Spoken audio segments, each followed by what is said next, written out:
सिर्फ सच बोलूंगा, क्योंकि अगर मैंने झूठी गवाही दी तो मेरी जिंदगी भी बर्बाद हो जाएगी। दूसरी तरफ मनीषा ये सब देखकर मजीद गुस्से में आ जाती है और कहती है कि कामरान अब भी झूठ के सहारा लेने की कोशिश कर रहा है। वो रोहित से कहती है कि तुम सिर्फ वही बयान देना जो हकीकत है, बाकी खुदा बेहतर करेगा। इसी दौरान एसपी जोहेब भी केस में मजीद जान डाल देता है और सबूतों की दोबारा जांच पड़ताल शुरू कर देता है। इससे एक एक करके वो गलतियां भी मिलने लगती हैं जो शफीक ने जानबूझकर छुपाई थी।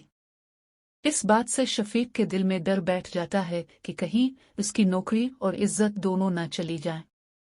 उधर कामरान की परेशानी बढ़ती जाती है क्योंकि अब सच उसे चारों तरफ से घेर रहा होता है। रोहित भी फैसला कर चुका होता है कि वो अदालत के सामने झूठ नहीं बोलेगा।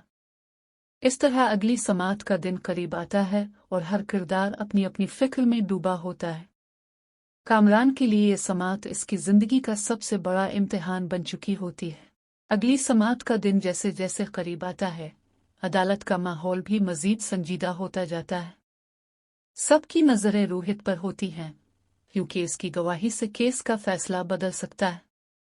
कामरान पूरी रात बेचैनी में गुजारता है। इसे लगता है कि अगर रोहित ने सच बोल दिया तो इसके खिलाफ फैसला यकीनी है। दूसरी तरफ मनीषा मुतमईन होती है क्योंकि उसे कामिल यकीन होता है कि सच की जीत ही असल जीत है। रोहित भी दिल में बोझ महसूस कर रहा होता है, लेकिन वो फैसला कर चुका होता है कि अदालत में सिर्फ सच ही बोलेगा, चाहे अंजाम कुछ भी हो। उधर एसपी जोहेब अदालत में पेश होने की तैयारी करता है क्योंकि उसने शफीक की गलतियों के सबूत अपने पास इकट्ठे कर लिए होते हैं। वो ये साबित करने के लिए तैयार होता है कि शफीक ने इन्वेस्टिगेशन में बड़ी बेज़ाब्तगियां की। शफीक दूसरी तरफ घबराहट में मुब्तला होता है कि कहीं उसकी करप्शन का पर्दा ना फाश हो जाए।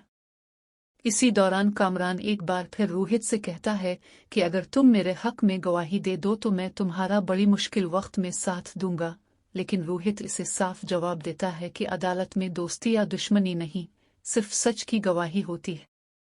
उधर मनीषा दिल ही दिल में दुआ करती है कि अदालत में सच सामने आए और किसी बेगुनाह को सजा ना हो। समाअत के दिन सब अपने अपने दिल में खौफ और उम्मीद लिए अदालत पहुंचते हैं और माहौल से साफ लग रहा होता है कि आज इस केस में कुछ बड़ा होने वाला है। अगर वीडियो पसंद आई है तो वीडियो को लाइक करें और चैनल को सब्सक्राइब करें।